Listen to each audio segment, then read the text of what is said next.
Saudações a todos os nossos estimados ouvintes. Damos início a mais um episódio do nosso podcast. Eu me chamo Breno, sou estudante na Universidade de Unicesumar e curso licenciatura em Filosofia. Hoje teremos a oportunidade de nos aprofundar em uma análise fascinante da crítica que o filósofo escocês David Hume faz sobre as limitações inerentes à razão humana. Nesse episódio, vamos investigar como Hume, a partir de uma base empírica, delineia dois tipos distintos de objetivos, que é a razão que pode contemplar, as impressões e as ideias. Para contextualizar, eu trago um pouco do conteúdo sobre Hume. Hume é um filósofo destacado no século XVIII e amplo reconhecido, um dos maiores influenciadores do pensamento do empirismo, ao contrário do seu predecessor John Locke, que também defendia a ideia de que o conhecimento se origina da experiência.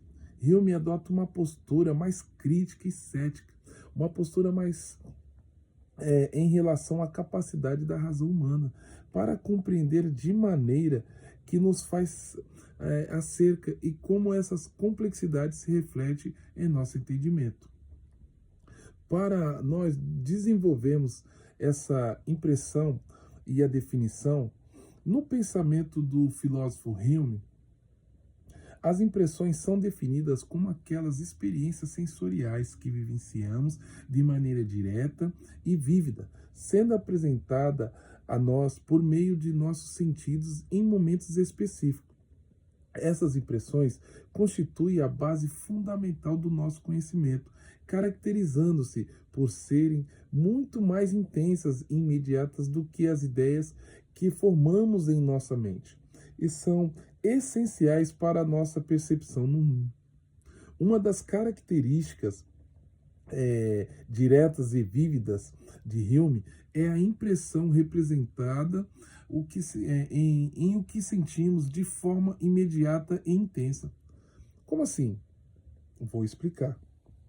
Como uma dor aguda de um corte ou de um sabor inconfundível de uma fruta madura e suculenta. Elas constituem a matéria-prima da nossa experiência e perspectiva sensorial, proporcionando uma vivência direta e rica do mundo ao nosso redor, permitindo que interajamos com ele de maneira significativa. Para Hume, essenciais para o conhecimento é o argumento que todas as ideias que possuímos são de alguma maneira derivadas dessas impressões. Sem essas impressões, estaríamos desprovidos de qualquer ideia concreta ou de abstração, pois seria impossível de serem formadas em nossa mente. Portanto, as impressões são a fundação sobre a qual construímos em nosso entendimento do mundo. Um exemplo prático se tomarmos como exemplo a observação de uma maçã, todas as suas características, a cor vibrante, o aroma doce e a textura suave, configura impressões que nos permitem construir a ideia de uma maçã em nossa mente. Essa construção mental estabelece uma conexão direta entre a experiência sensorial e a formação de conceitos que temos dessa fruta, demonstrando como a nossa experiência sensorial molda o nosso entendimento. Para Hume, ideias de definição, em uma contrapartida, essas ideias são compreendidas como as cópias ou representações mais fracas das impressões que recebemos.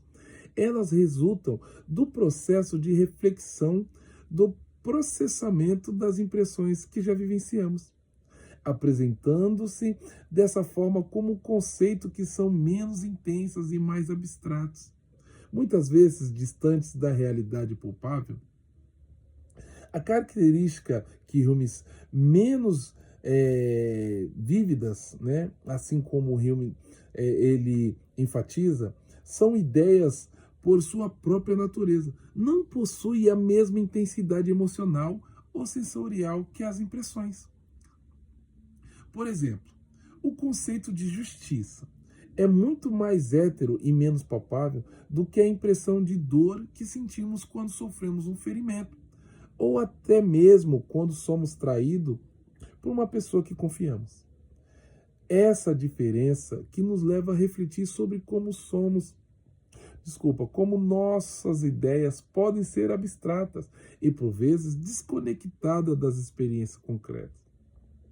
Para Hume, uma construção da ideia pela mente enfatiza que as ideias são formadas pela mente ao processar, associar e organizar as impressões que já experienciamos. Ele defende que não podemos conceber uma ideia que não tenha sua origem em uma impressão anterior, o que coloca, assim, limites à nossa capacidade de abstração. Isso significa que a nossa compreensão do mundo é sempre mediada pela experiência sensorial.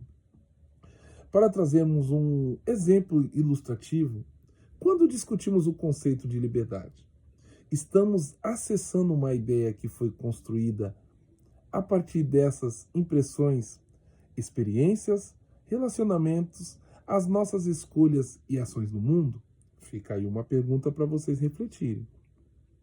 Um exemplo é evidenciar como a mente humana opera ao transformar a experiência sensorial em conceitos mais complexos e significativos, refletindo a maneira como nossa compreensão é mudada por nossas vivências. Para Hume, a crítica à razão, ela limita a razão. A abordagem cética de Hume nos leva a reconhecer que a razão humana, embora poderosa e cheia de potencial, possui limitação significativa. Ele nos faz perceber que, mesmo sendo capazes de contemplar impressões e ideias, não conseguimos, vou repetir, não conseguimos oferecer o que gera um ceticismo saudável e necessário em relação ao nosso conhecimento e às verdades que acreditamos e conhecemos. A indução e o ceticismo para Hume, crítica, a noção de indução, que é a ideia de que podemos generalizar a partir de experiências passadas para prever eventos futuros. Ele argumenta que não existe uma justificativa racional, sólida, que nos permite assumir que o futuro se comportará da mesma maneira do que o passado. O que leva a questões sobre a nossa certeza em relação a qualquer conhecimento que tenhamos acumulado. Até o momento, essa crítica é fundamental, pois nos faz questionar a validade das nossas crenças e a natureza do conhecimento. Para nossa conclusão, dessa maneira, Hume nos provoca a questionar a certeza de muitas vezes depositarmos em nossas crenças e conhecimentos. Ele instiga uma reflexão profunda sobre a verdadeira natureza do entendimento humano e a fragilidade das nossas convicções, nos levando-nos a uma maior conscientização sobre as limitações da razão. Em resumo, esse episódio, nós podemos discutir detalhadamente a maneira que Hume distingue entre impressões e ideias, ressaltando os limites da razão em sua obra. Ele nos convidou a refletir criticamente sobre a confiança que depositamos no conhecimento que advém da experiência sensorial, desafiando-nos a considerar a complexidade do entendimento humano e a natureza subjetiva de nossas percepções. Nesse momento, eu agradeço imensamente a todos vocês que, por alguns minutos, pôde ouvir a reflexão que eu trouxe para vocês. Eu sou Breno Júnior, eu sou estudante na Universidade Unicesumar, eu curso licenciatura em Filosofia. Muito obrigado e até a próxima.